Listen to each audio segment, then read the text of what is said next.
नमस्कार। आजको यो भिडियो चाहिँ म तपाईँहरूको निम्ति त्यो व्यक्तिको निम्ति बनाउँछु जसले चाहिँ आफ्नो जीवनमा हार खाएका छन्, जसले चाहिँ आफूलाई गिभ अप गरेका छन्।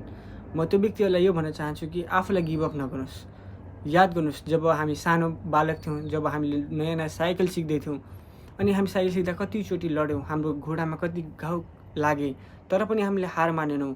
अनि जब हामीले आफ्नो साइकललाई ब्यालेन्स गऱ्यौँ, जब हामीले हाँक्न सिक्यौँ, त्यो पलको खुसी हामीले अहिले पनि सम्झन सक्छौँ।